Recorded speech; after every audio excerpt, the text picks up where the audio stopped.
You just walked into a room. Nobody said anything to you. Nobody looked at you weird. Nothing happened. And yet, somewhere in your chest, a small panicked voice whispered, "I hope I'm not bothering anyone." Congratulations. You have a condition. It's not medical. It's not rare. In fact, it's so common it practically has its own zip code. It's called apologizing for existing. And no, we're not talking about when you bump into someone and say sorry. We're talking about saying sorry for having opinions. Sorry for taking up space. Sorry for asking a completely reasonable question. Sorry for being hungry at dinner. Sorry for existing in the general vicinity of other humans. If any of that hits somewhere uncomfortable, good. Stick around, because today we're going to find out exactly where this started. And spoiler, it started a long time ago, before you could even spell self-esteem. What we're actually talking about, let's be specific, because apologizing for existing is not just the word sorry, it's a whole behavioral pattern. It looks like this. You have a thought, you want to share it, but before you do, you add, "This is probably dumb," or you get an email that makes you uncomfortable, and instead of saying that, you reply, "Sorry for the late response, I just wanted to." You were responding within 2 hours, at midnight.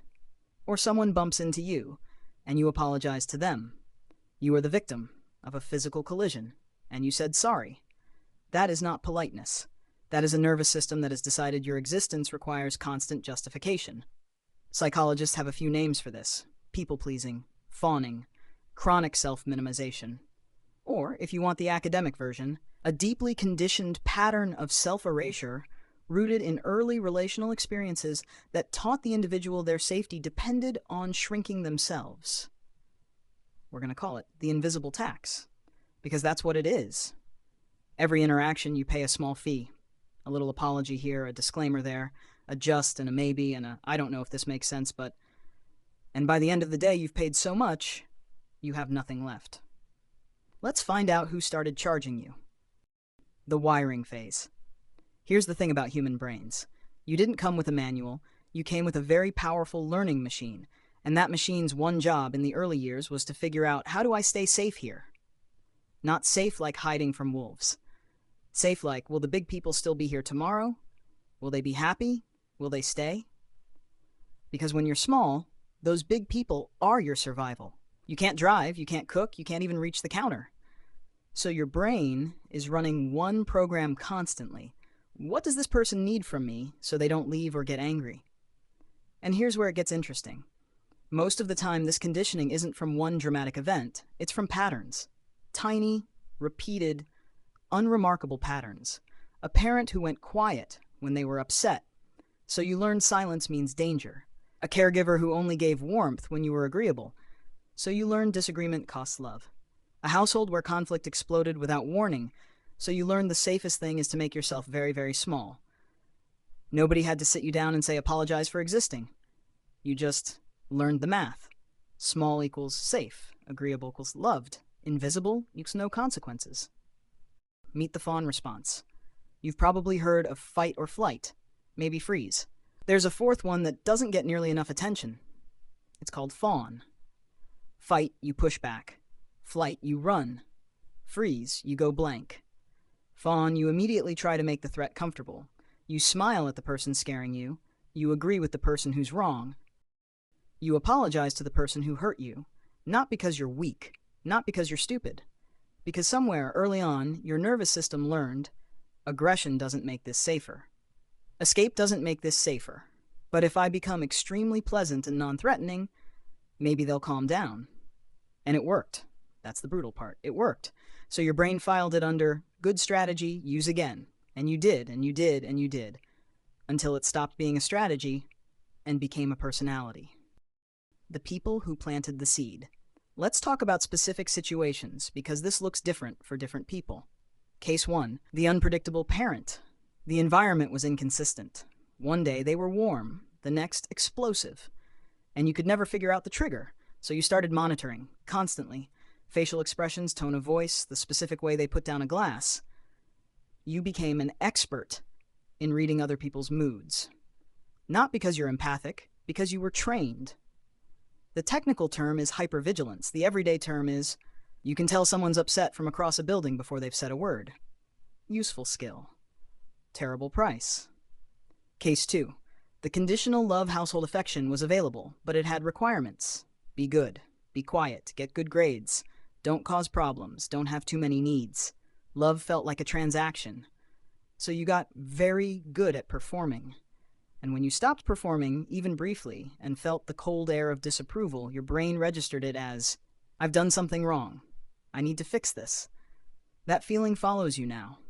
Into friendships, workplaces, relationships. The moment someone seems less warm than usual, even if they just had a bad day that has nothing to do with you, your brain fires. What did I do? How do I fix this? Should I apologize? Case 3. The house where your feelings were inconvenient. You cried. Someone said, stop being dramatic. You were angry. Someone said, you're being difficult. You were sad. Someone changed the subject. So you learned. My internal experience is a burden, and you started pre-apologizing for having one.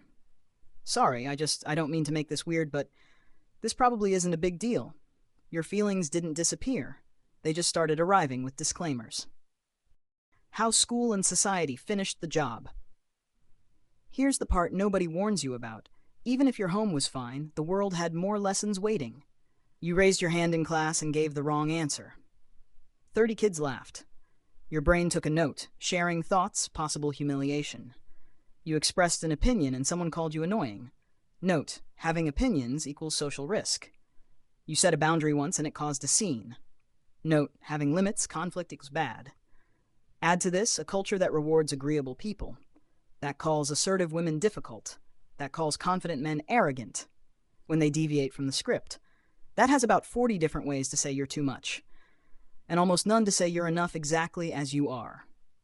So here you are, wired at home, reinforced at school, confirmed by culture, saying sorry for existing. What it costs you. Here's the fun part, and by fun I mean grim. Chronic self-minimization doesn't stay in the background. It starts affecting things, your relationships. You attract people who expect you to shrink. Because people who benefit from you being small will stay. People who need you to be full-sized will leave because you make them uncomfortable by consistently disappearing. Your decisions. You pick careers that feel acceptable to others. You stay in things too long because leaving would be selfish. You don't ask for what you need because needs feel like demands. Your body. This one surprises people. Chronic fawning. The constant low-level vigilance, the suppression of your own reactions, the endless monitoring, is physiologically exhausting. Studies on people with chronic people-pleasing patterns show elevated stress hormones, disrupted sleep, and a higher rate of anxiety disorders. Your nervous system is running a background process at all times called, is everyone okay? And is it my fault if they're not? And it's using massive amounts of RAM. The weird, specific ways this shows up. Let me give you the list, because you'll recognize at least 4 of these. You say just constantly. I just wanted to check. Just a quick question. Just following up. The word just is a pre-apology. It's you making yourself smaller before the sentence even starts. You over-explain. Someone cancels plans and you don't just say, okay. You write 3 sentences explaining you completely understand and are not bothered at all. And please don't worry. They canceled dinner. You responded like you were filing a peace treaty. You can't receive compliments. Someone says, you did great. You say, no, it was nothing. Honestly, everyone else did the real work. You are allergic to being seen positively. You ask permission to have needs. Is it okay if would it be all right if I don't want to bother you, but... These are not polite phrases.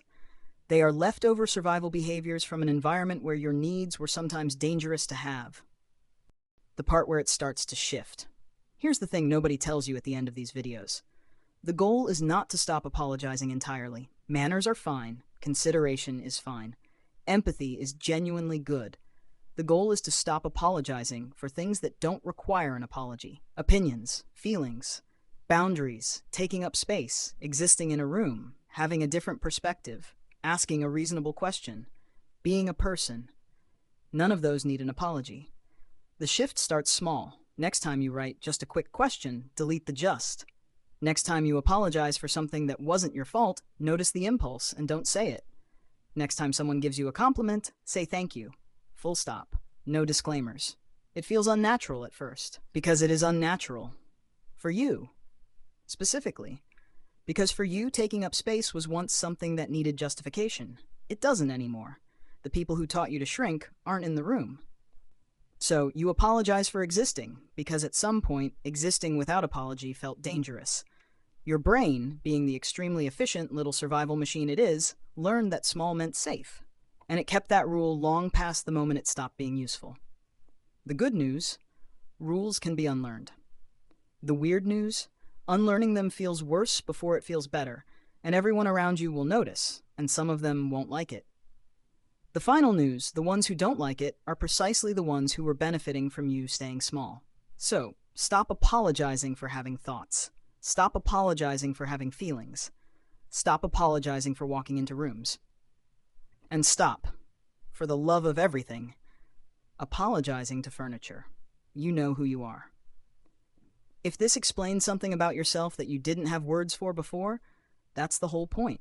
Share it with someone who needs it, or don't. That's fine too. You don't have to. See you in the next one.